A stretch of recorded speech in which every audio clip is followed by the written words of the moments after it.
কই তুমি আমার বউ হয়ে পালিয়ে এসে অন্য ছেলেকে বিয়ে করছো? আমি ওকে ছাড়া বাঁচবো না স্বামী। ঠিক আছে, ওকে ডাকো। ওজিনা বেরিয়ে এসো তো।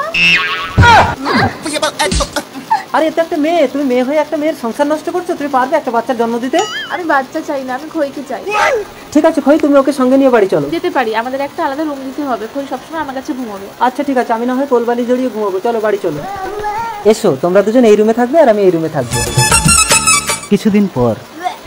কি হলো জিনা, তুমি বমি করছো কেন? দেখি দেখি, তোমার পেটে তো বাচ্চা। আমি না, তোমার জন্য আমি পুরুষের সঙ্গ ছাড়লাম আর তুমি পরপুরুষের সঙ্গ ধরেছো। বলো কার সাথে কি করেছো? বলবে না তো? আমি ল্যাংড়া বাবার কাছে গিয়ে কালো জাদু করে সব জেনে নেবো। ওই না বাবা, আমার বউ চলে গেছে, তোমাকে এত টাকা দিলাম, আমার বউকে আনতে পারলে না? এই কচু। কচু না, সবাই আমাকে কচু দা বলে ডাকে। আমি সাধু হয়েছি কেন বলতো? কেন? আমার বউ চলে গেছে বলে। আজ থেকে পিস্তল ছেড়ে দুজনে মিলে সাধু ব্যবসা করবো। ল্যাংড়া বাবা। আরে মাটিতে শুচ্ছ কেন? তুমি আমার বুকে সব সুন্দরী। কি সমস্যা বালিকে? চলো। আসুন বাবা। ল্যাং ল্যাং ল্যাংড়া কচু গোলগন্ডি কাট। হ্যাঁ, এবার তোর মেয়ে স্বামীকে ডাক। ওজিনা বেরিয়ে এসো তো। দেখি দেখি। আরে এই তো আমার বউ।